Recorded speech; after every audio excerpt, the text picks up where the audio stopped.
Why do we always follow the loudest guy in the room? Dopamine, oxytocin, or just because they've got a cool mustache?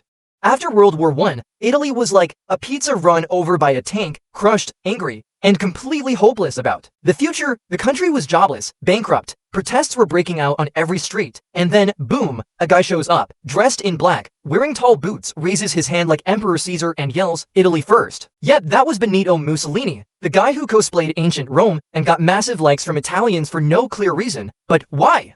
Why did millions fall head over heels for a guy who shouted loudly and dressed like a character from a strategy game? The answer lies in your brain. When you see someone standing tall, speaking with conviction, face stone cold but eyes full of fire, your brain automatically releases dopamine, the feel-good hormone that says, oh damn, this guy knows what he's doing. But that's not all. According to research on mirror neurons by Giacomo Rizzolatti, University of Parma, Italy, 1992, when you see someone in a power pose, your brain unconsciously mirrors it, just like when someone yawns and you want to yawn too, and suddenly, you're standing tall just like him, and believing he's trustworthy, even though all he did was shout one sentence. That's when your brain kicks in with an ancient mechanism, authority bias, our mental shortcut for obeying power. This term was officially described by Robert B. Cialdini, psychology professor, Arizona State University, in his famous work Influence, The Psychology of Persuasion 1984. Cialdini put it this way: we instinctively trust people who look like they have authority, even if they don't actually have anything to back it up. Wearing a uniform, speaking loudly, standing on a wooden platform?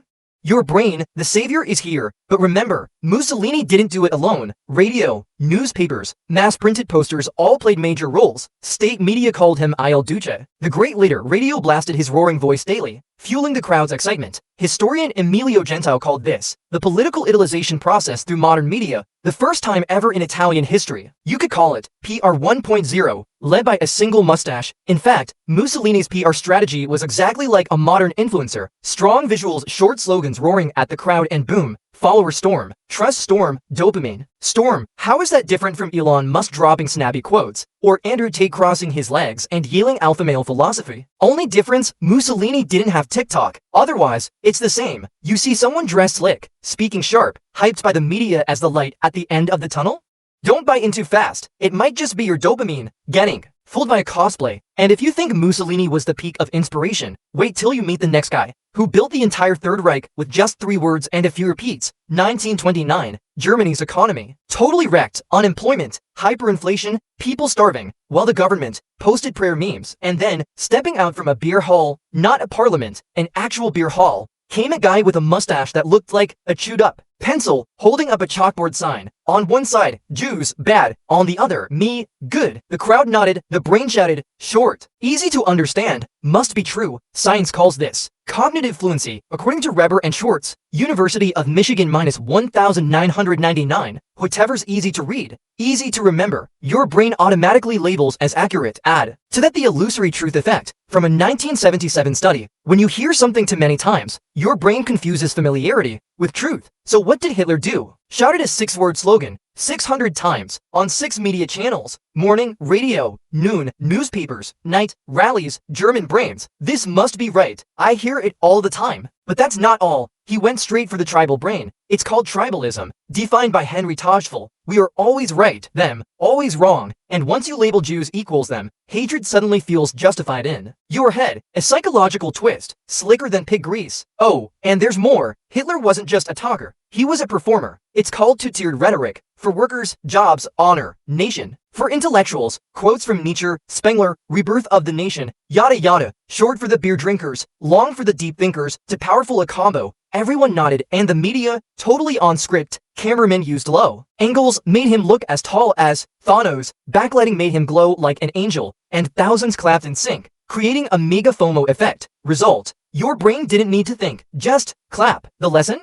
Just because something sounds simple doesn't make it true. Short sentences don't turn delusions into facts, and a mustache plus dramatic lighting doesn't make a great leader. But then, what if a leader's good looking, goes to prison, then live streams for 4 hours in court without blinking? Would your brain still hold up? Meet the revolutionary bad boy who made all of Cuba swoon without missing a beat. Havana, 1953, Fidel Castro and 160 young men marched in with guns and with full confidence to attack the Moncada barracks, and failed completely. Castro got arrested. The whole country thought his role was over. Then suddenly, he stood in court, mic on, speaking for 4 straight hours without blinking. History will absolve me. And you know what happened? Cuba fell head over heels. Western media screamed like fangirls meeting a pop star. Fidel became the symbol of anti-dictatorship. American newspapers called him the Lion of Cuba. Photos of Fidel in uniform, wearing a cap, smoking a cigar, spread like action movie posters, and Fidel became rock stars before Spotify even existed. Why did people crush so hard on him? First, the hero effect. The human brain loves someone who rises against injustice. Then came oxytocin, the bonding hormone. You see a young guy being oppressed yet standing tall, you automatically want to hug him. Then came the martyr glow. The more someone suffers, the nobler we think they are. Research by Paul Gilbert nailed this point. Not to mention how the media painted Fidel using every tool, black and white photos, dramatic camera angles, poetic praise that romanticized revolution, and just like that, a political leader became the sexiest symbol in the Caribbean. But you know what? After taking power in 1959, Fidel shut down the press, independent media disappeared. Anyone who protested?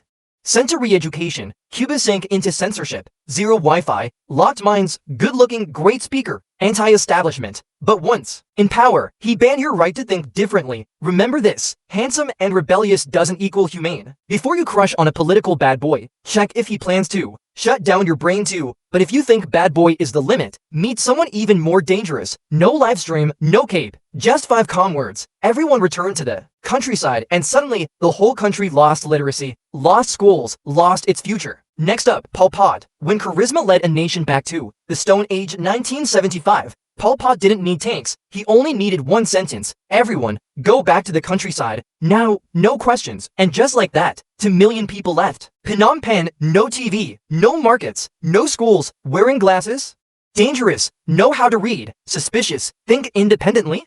Erased sounds like a dystopian movie? No, this was history, recent, and real. Pol Pot promised a pure rural paradise. No classes, no inequality, only rice fields, shovels, and a reset button dragging humanity back to the Stone Age. Why did people obey? Because everyone obeyed. That's groupthink. You don't want to stand out. You want to survive. Your brain whispers, everyone's clapping, I should clap too, just to be safe. And then, fear bias kicks in. When someone panics, fear spreads faster than Wi-Fi signals, even in a field with no electricity. But the knockout punch came from Milgram's 1961 study. A man in a white lab coat gives an order, push the button, I'll take responsibility. And people, they shocked others just because someone seemed to have authority nearby. No hate required, just commands. Think you wouldn't do it? Okay, try this. Imagine a room where everyone nods to kill one person. Are you clear-headed enough to be the only one to say no?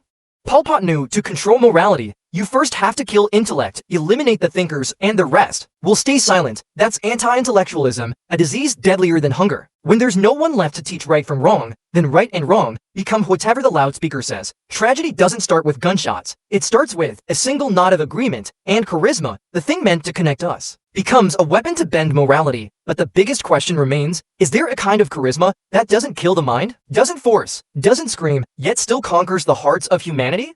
The answer comes from a man with no army, no throne, only love and a wooden cross. Next up, Jesus, charisma without shouting. Palestine, 1st century, under the iron heel of Rome, the Jewish people were praying for a savior with a sword, a horse, and a voice like thunder. Instead, they got a carpenter, barefoot, no microphone, no army, no media budget. He said, love your enemies. Excuse me? What? No violence, no rebellion, only love, forgiveness, and a small group of 12 close friends, all working class. But wait, why did the entire world get drawn to a man who had nothing but faith and bare feet? The answer lies in neuroscience. fMRI studies show the human brain responds more positively to faces that show humility and sincerity. No threats, no hype, just real. Jesus didn't go for dopamine, he aimed for morality, activating the medial prefrontal cortex, the brain region for values. This is a kind of charisma called long-term charisma, the enduring kind. And here's the difference. Napoleon shouted, Putin threatened, Elon tweeted, but all of them needed one thing,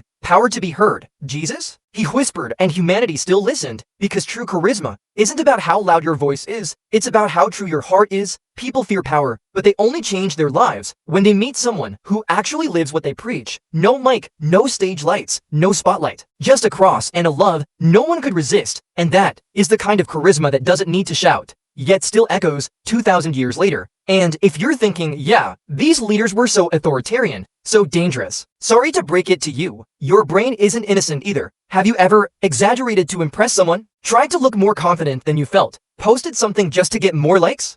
Congrats, you just used dopamine like a tiny dictator. If you train that habit long enough, you won't need to rule a whole country, just being the boss of. A group chat will do. Remember this, charisma is a double-edged sword. It can inspire, or it can manipulate, and sometimes, the villain isn't on a podium, he's right there, in the mirror.